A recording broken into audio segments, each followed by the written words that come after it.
Mila and the Angry Day. Tuesday started out like any other day, a good day.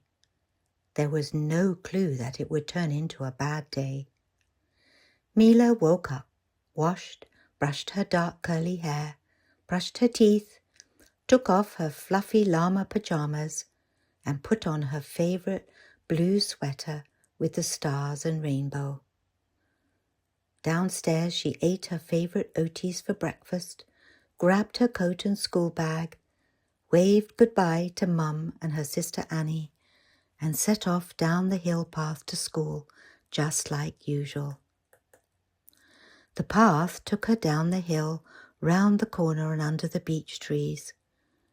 The early morning sun's rays caught the red and yellow of the leaves up above, turning them golden as they twirled in the gentle morning breeze.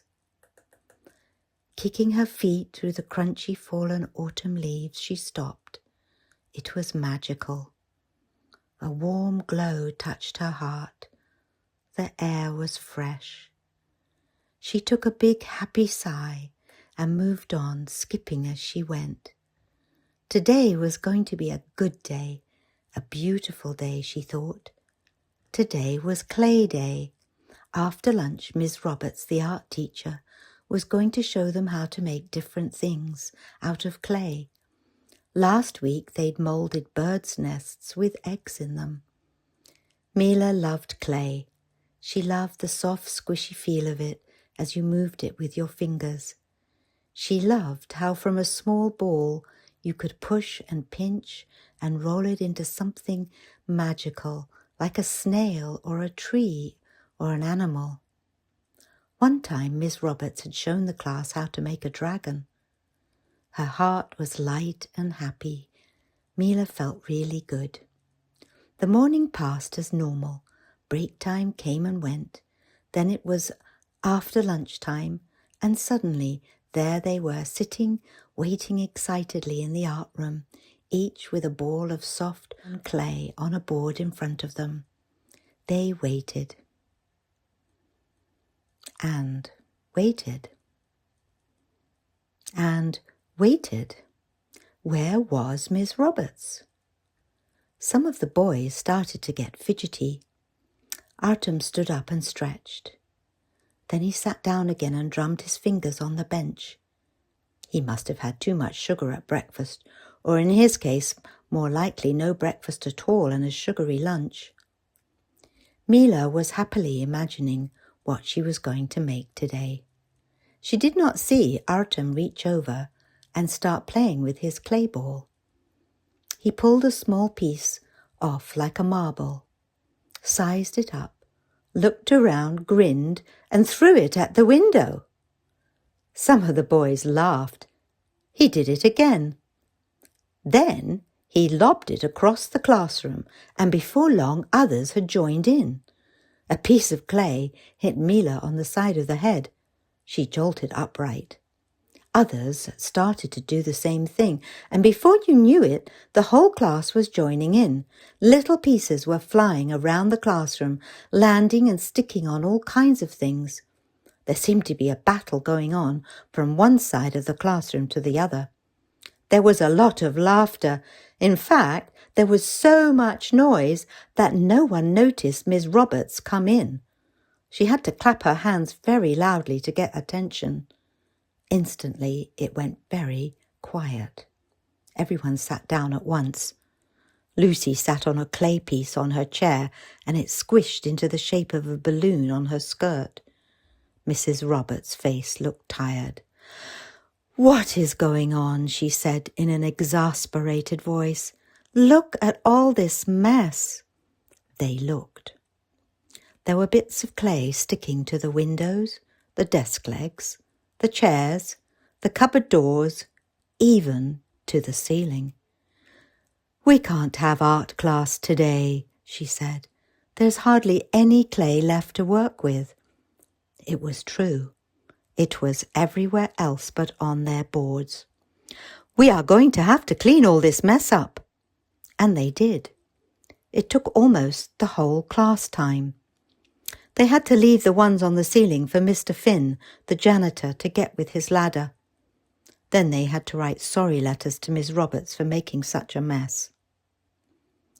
Mila was very upset. She had tears in her eyes. No clay class. Yes, she had joined in a bit too, but no one would have thought of it if Artem had just sat still. It was all his fault, she thought. She started to feel angry thoughts filling up her mind. The bell went. It was time to go home. Mila grabbed her bag and stormed out, knocking into her good friend Josie on the way through the door. She was too angry to care, but as she passed through the playground, she saw Artem laughing with his friend Nick. It was too much. Why should he be enjoying himself after what had happened? She stormed over. "You're a very bad boy," she shouted at him. "You shouldn't have come to school today. Why did we have to miss clay class? I don't like you any more." And she ran off. He looked startled, and then shock flushed over his face. Mila ignored this and rushed past him through the school gate. As she turned the corner, she saw out of her left eye that he seemed to be crying. Nick had his arm around, comforting him. Well, let him cry, she thought, as all the bad feelings ballooned up inside her. I don't care. When she got home, she slammed the front door shut, accidentally knocking into her little sister, who'd come to greet her. Annie fell down and started to cry, but Mila did not care. She didn't feel nice. She'd missed her clay class. The day was ruined. "Why, Mila, what's the matter?" said her mother, coming into the hall from the kitchen.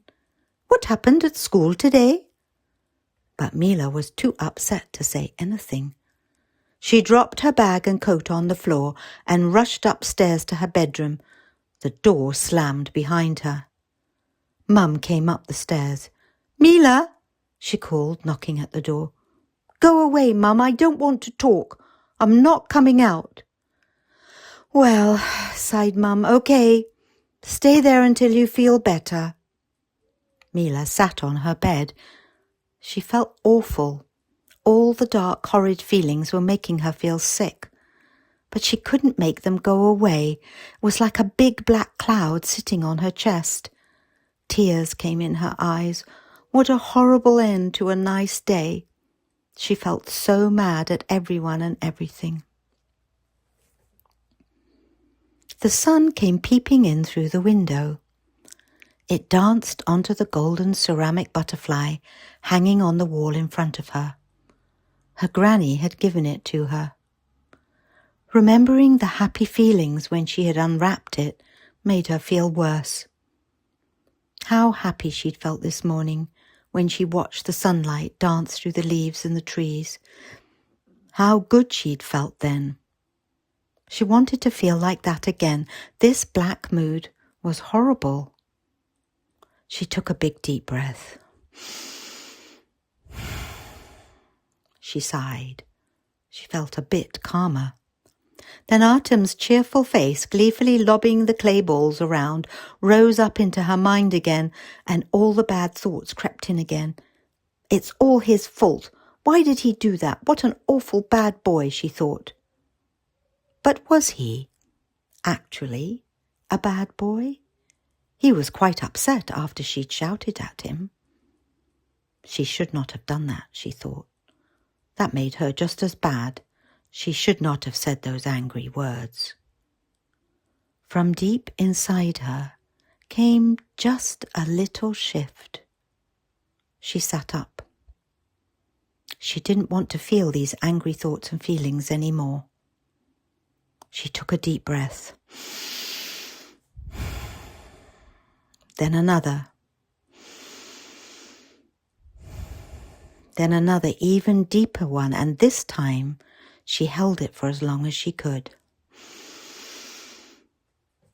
Then she let it go whoosh like a balloon going down. She felt a bit calmer. I don't want to feel mad any more, she thought. Then, as the memory of the missed art class tried to slip back in, she said very loudly, "No, go away. I don't want to feel like this anymore." She felt stronger, more powerful, empowered. "No," she said more firmly and out loud. "No more angry thoughts." That's right. She could use her own power over her thoughts and feelings. She could allow the thoughts and feelings in or not, as she wanted. She remembered the class they had had on Wellbeing Day, that silent class. "Become empowered," Miss Molly and Miss Ritu had said. "Go inside yourself, into your silent space. Rise above your thoughts. Touch the top of your head and breathe," they had said. She tried it.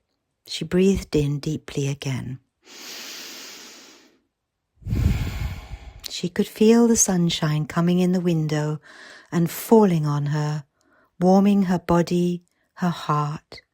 She felt calmer. She took her hand down, but she could still feel where she had touched the top of her head. All the angry thoughts were separate from her, not part of her anymore. "Let your angry thoughts melt away. Forgive everyone," Ms. Ritu had said. Forgiveness. What did that mean? I guess to stop feeling angry at Artem and everyone. After all, he was just a boy, and sometimes he could be really funny and kind, like when he came to school at Easter dressed up as a bunny clown and gave everyone popping mini Easter eggs. She sighed. She sat very still.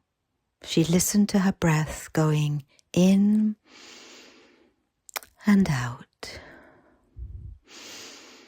in and out, gently, smoothly, almost silently. She felt the silence inside her. She stayed like this for some time, enjoying this feeling of peacefulness inside, empowered. She was empowered by silence, her own power. It felt calm and light inside herself now. It was true. All the bad stuff had just melted away. It was okay. So she had missed one art class. There would be others. She knew there was another one on Thursday. Forgiveness. Forgiveness. Forgiveness was about making yourself feel better. She felt better. It was okay. All let go. All the bad thoughts and feelings had disappeared. She smiled and stood up. She opened the door and went downstairs to find Annie, to hug her and make her feel better. Mum came over and saw Mila smiling. "Come and sit down. Tell me all about it." Together they sat on the sofa, and Mila even told her about the power of her inner silence, how it had helped her feel better. The end. You too can try this to feel your own power of silence inside you when something upsets you.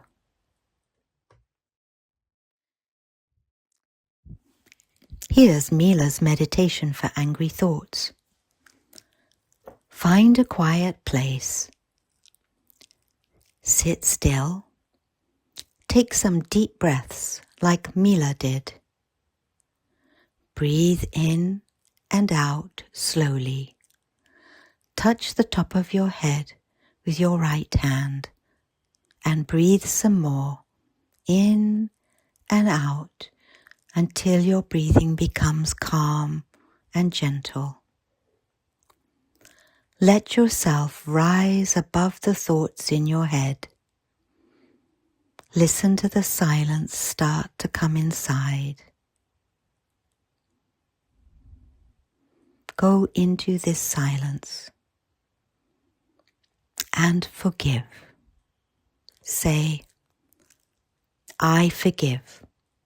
I forgive everyone. I forgive myself.